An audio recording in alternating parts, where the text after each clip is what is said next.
amados, quando Deus encontrará em nós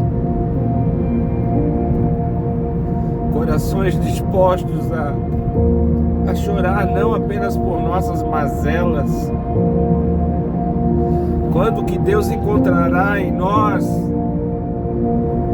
não mais pessoas que sejam donas de seu próprio dinheiro, de seus próprios recursos, quando que Deus encontrará em nós pessoas sensíveis, queridos, não apenas às suas dores, quando que Deus encontrará em nós pessoas que não sejam viciadas em si mesmos, entorpecidos no seu próprio egocentrismo, como uma pessoa que se droga com cocaína, com álcool, como uma pessoa que se enche de prazer no adultério, no sexo. Quando, meus queridos, que Deus encontrará, eu não falo de pessoas que não o conhecem, mas eu falo de pessoas que o conhecem, que dizem, que professam a fé em Jesus Cristo. Quando, meu querido, que você ousará se levantar numa madrugada para buscar não aquilo que te interessa, mas para interceder pela vida de quem está num leito de um hospital, entre a vida e a morte.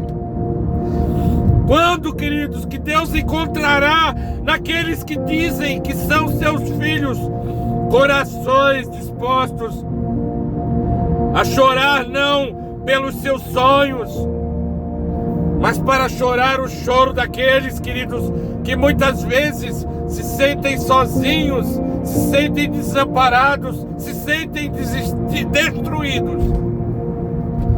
É tempo, meus queridos, mais do que tempo, daqueles que se chamam, daqueles que se dizem discípulos de Jesus, pararem de buscarem seus próprios interesses, pararem de chorar por suas mazelas, deixarem de ficar tristes, porque afinal de contas, nesse ano não deu para mim fazer aquela viagem que eu queria, então eu estou triste, estou frustrado com Deus. Neste ano não deu para mim trocar o carro, eu estou triste, eu estou frustrado. Neste ano, o meu marido não se lembrou do nosso aniversário de casamento. Eu estou triste, eu estou frustrada. Meu Deus, quando as pessoas que dizem que seguem a Jesus Cristo, que dizem que carregam a cruz, vão realmente assumir essa cruz sobre seus ombros, quando as pessoas que se dizem servas de Cristo vão chorar pela dor daqueles que sofrem, vão se colocar no lugar daqueles que sofrem, vão se incomodar com alguém caído na beira do caminho, para trazê-lo a um lugar onde ele será curado, aonde ele será restaurado. Quando alguém, meu querido, vai jejuar, não apenas por seus próprios projetos, quando alguém vai emprestar o seu coração a Jesus Cristo para que ele divida com este discípulo aquilo que lhe aflige o coração. Eu não me esqueço quando o Senhor, há um tempo atrás, ensinando-me a sair do meu egocentrismo, do meu mundinho, o Senhor me ensinando, me mostrando o caminho. Se você quiser me conhecer, esse é o caminho. Despa-se de suas próprias roupas, despoja-te de ti mesmo. Se você quiser me conhecer, se você quiser carregar o meu espírito na tua vida e no teu coração, despoja-te de ti mesmo. Eu nunca me esqueço, queridos, quando o Espírito Santo me levou a ver quando Jesus derrama lágrimas ao entrar em Jerusalém, queridos. Jesus derrama lágrima porque via o que ia acontecer em Jerusalém, crianças sendo levadas, vidas sendo mortas, a perseguição acontecendo. Jesus com certeza já enxergava Jerusalém queimando, o templo sendo incendiado, a esperança de seu próprio povo, um povo que nem lhe amava, O povo que lhe rejeitou. A maioria do povo, do seu próprio povo, lhe rejeitou e lhe rejeita até hoje como sendo o Messias. Os judeus ainda rejeitam, contudo, o Senhor ainda os ama. Contudo, o Senhor ainda os ama. Então é tempo, queridos, de sairmos de nossa casca, de nossas proteções. É tempo de jejuar não apenas por nossos projetos, de orar por nossos projetos, de nos empenharmos. É tempo de ir, às vezes, numa igreja, num culto, fazer uma vigília, não mais por nós mesmos. É tempo de ir à igreja não para que nos tornemos o que nós queremos para o nosso próprio prazer, amado.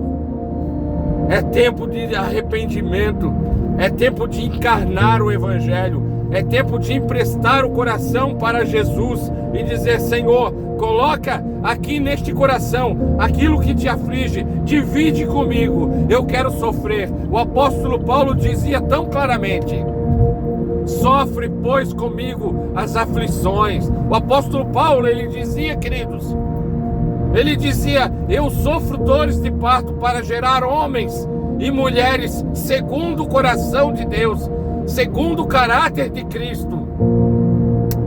O apóstolo Paulo sofria, era solidário às dores de seu discípulo Timóteo, era solidário às dores da igreja, os irmãos que passavam fome, os irmãos que passavam necessidades. E hoje nós temos visto uma igreja ensimesmada, onde se gasta fortunas em estrutura e quase nada numa vida sequer. É tempo de parar de falar que somos crentes, que somos cristãos, e assumirmos uma postura de pessoas, de homens e mulheres de Deus. Eu falo aqui com aqueles que se dizem cristãos, com aqueles que se dizem discípulos de Cristo. Eu não falo com pessoas comuns que não se importam com Deus, mas eu falo com aqueles que são chamados de cristãos, de discípulos de Jesus. Saia da sua zona de conforto. Porque, meu querido, se você não tiver nada, nem um centavo, se você tiver muito dinheiro, muito conforto, uma casa gigantesca nessa vida, mas nunca tiver um centavo depositado pela vida de alguém que você ajudou nesse mundo, se você não tiver um centavo, meu querido, você não terá uma morada lá em cima. Não adianta uma confissão vazia, não adianta. Você precisa estar e andar com Jesus. Você precisa fazer o que Jesus fez. Você precisa ter o mesmo sentimento, como está escrito na palavra, de sorte que haja em vós o mesmo sentimento que houve também em Cristo Jesus, que sendo em forma de Deus, não teve por usurpação ser igual a Deus, mas assumindo a forma de homem, não bastasse, se fez como homem, se fez servo. Essa é a postura de quem um dia irá morar no céu, de quem segue a Jesus Cristo, anulando-se a si mesmo e chorando com os que choram, não de forma romântica, mas de forma prática, enfiando a mão no seu bolso, acordando pelas madrugadas para interceder por quem precisa de oração, saindo de seu lugar para acolher uma alma que precisa, querido, em nome de Jesus.